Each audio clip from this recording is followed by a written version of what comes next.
اعوذ باللہ من الشیطان الرجیم بسم اللہ الرحمن الرحیم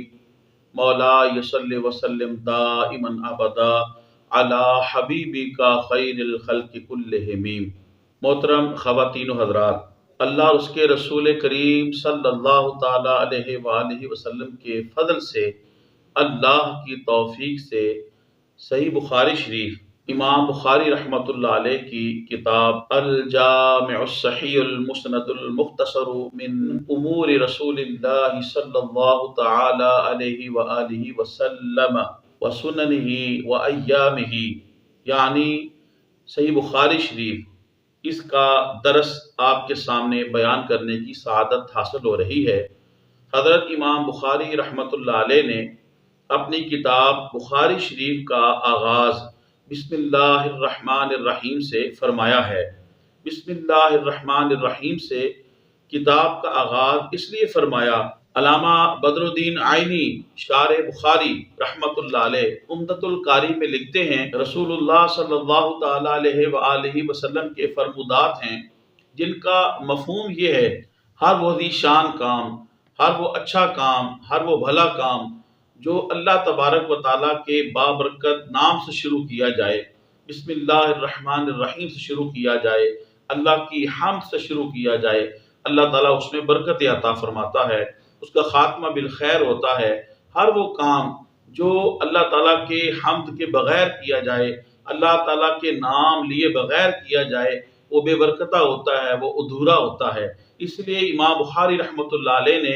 اپنی بخاری شریف الجامع الصحیح المسند المختصر من امور رسول اللہ صلی اللہ تعالی علیہ وآلہ وسلم وسننہ وایامہ، یعنی بخاری شریف، اس کا آغاز بسم اللہ الرحمن الرحیم سے فرمایا ہے۔ بسم اللہ الرحمن الرحیم کے اندر الحمد بھی ہے، کیونکہ رحمان اور رحیم اللہ کی صفتیں ہیں جو کہ بمنزلہ حمد ہیں، کیونکہ حمد کے اندر بھی صفت بیان کرنا، شان بیان کرنا ہی حمد بیان کرنا مقصود ہوتا ہے، جو کہ بسم اللہ الرحمن الرحیم میں موجود ہے۔ امام بخاری رحمۃ اللہ علیہ نے بخاری شریف کا آغاز وحی کی ابتدا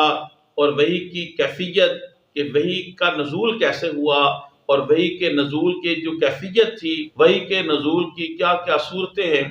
اس کے باب سے، اس کے ذکر سے اپنی کتاب کو شروع فرمایا ہے۔ بخاری شریف کے اندر بسم اللہ الرحمن الرحیم کے بعد باب کیف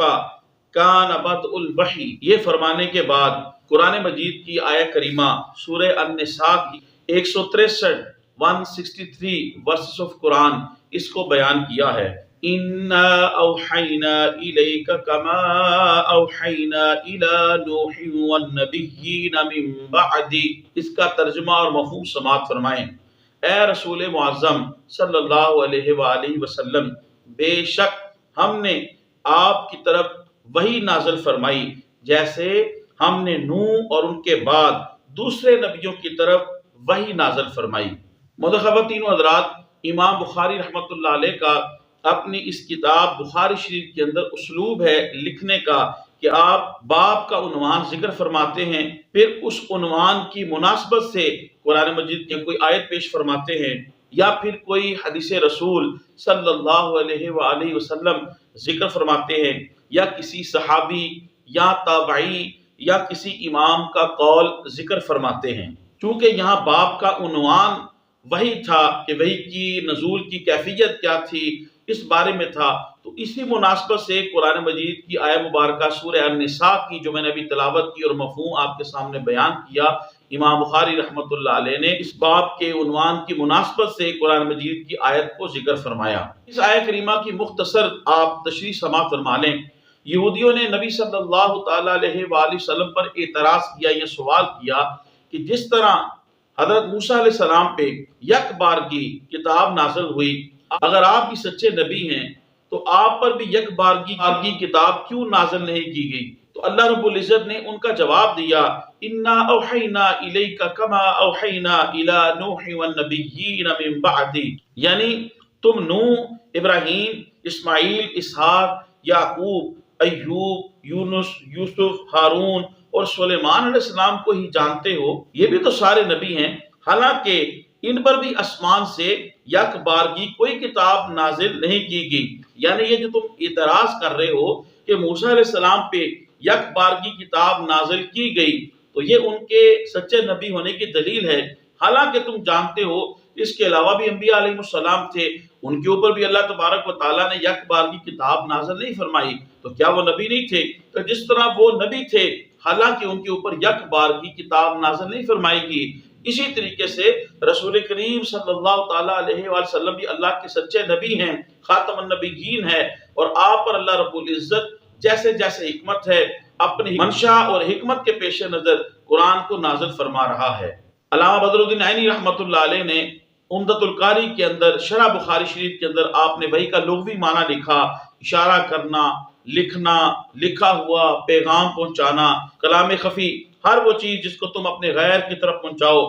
اور المفردات کے اندر علامہ حسین بن محمد راغب اصفہانی رحمۃ اللہ علیہ آپ لکھتے ہیں کہ اصطلاح میں وہی ان کلمات الہیہ کو کہتے ہیں جن کو اللہ تبارک و تعالیٰ اپنے انبیاء اور اولیاء یعنی مقربین کی طرف القاء فرماتا ہے۔ اب اس القاء کی وحی کے نزول کی کیا صورتیں ہیں؟ علامہ بدر الدین عینی رحمۃ اللہ علیہ عمدۃ القاری کے اندر آپ اس کی کئی صورتیں لکھتے ہیں۔ پہلی صورت یہ ہے وحی کے نزول کی، حضرت موسیٰ علیہ السلام کا کلام قدیم کو سننا،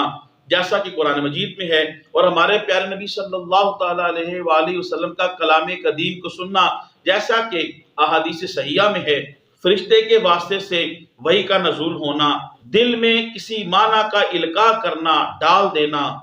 سلسلۃ الجرس گھنٹی کی آواز کی صورت میں وحی کا نازل ہونا، اس کی تفصیل بخاری شریف میں آگے چل کے آئے گی انشاءاللہ العزیز۔ حضرت جبرائیل علیہ السلام کسی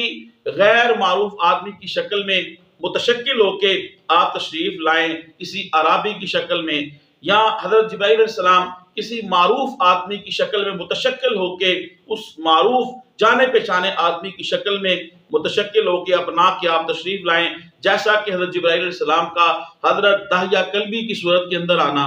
حضرت جبرائیل علیہ السلام کا اپنی اصلی صورت میں آنا 600 پروں کے ساتھ جن سے یاقوت اور موتی جڑ رہے تھے۔ اللہ تعالیٰ براہ راست عالم بیداری کے اندر حضور سے کلام فرمائے، جیسے کہ شب معراج جیسے اللہ کی شان تھی، اپنی شان اور حال کے مطابق، اپنی قدرت کے مطابق اللہ تبارک و تعالیٰ نے شب معراج براہ راست حضور سے کلام فرمایا۔ نیند میں اللہ تبارک و تعالیٰ آپ سے ہم کلام ہو، جیسے جامع ترمذی میں حدیث مرفوع ہے، آپ نے فرمایا میں نے اللہ عز و جل کو بہت حسین صورت میں دیکھا۔ اللہ تبارک و تعالیٰ نے فرمایا مالا اعلیٰ کس چیز میں بحث کر رہے ہیں؟ وحی کے نزول کی ایک صورت یہ ہے نبی صلی اللہ تعالیٰ علیہ وآلہ وسلم کو خواب میں کوئی واقعہ دکھایا جائے، جیسے حضرت ابراہیم علیہ السلام نے خواب میں دیکھا کہ وہ حضرت اسماعیل علیہ السلام کو ذبح فرما رہے ہیں، وہی اسرافیل، جیسا کہ مسند امام احمد میں ہے 3 سال حضرت اسرافیل علیہ السلام آپ کے ساتھ موکل رہے۔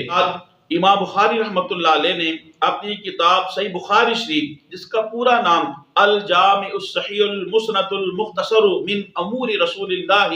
صلی اللہ تعالی علیہ وآلہ وسلم وسننہ وایامہ ہے، جو عوام میں یا علماء میں مشہور ہے بخاری شریف، اس کا آغاز وحی کی کیفیت، اس کے نزول کی کیفیت اور وحی کے بارے میں امام بخاری رحمۃ اللہ علیہ نے بخاری شریف کے اندر پہلا باب وہ ذکر فرمایا ہے۔ اس باب میں جو حضرت امام بخاری رحمۃ اللہ علیہ نے قرآن مجید کی آیہ مبارکہ لکھی، اِنَّا أَوْحَيْنَا إِلَيْكَ كَمَا أَوْحَيْنَا إِلَى نُوحٍ وَالنَّبِيِّينَ مِن بَعْدِ، سورہ النساء کی، اس میں اللہ پاک نے فرمایا کہ مثال دے کے کہ میں نے آپ کی طرف بھی وحی کی اور اس سے پہلے انبیاء علیہ السلام کی طرف بھی وحی کی۔ انبیاء علیہ السلام میں سے بالتخصیص حضرت نوح علیہ السلام کا ذکر اس لیے فرمایا، چنانچہ شیخ الحدیث علامہ غلام رسول سعیدی رحمۃ اللہ علیہ نعمت الباری کے اندر اللہ ان کے درجوں کو بلند فرمائے، آپ لکھتے ہیں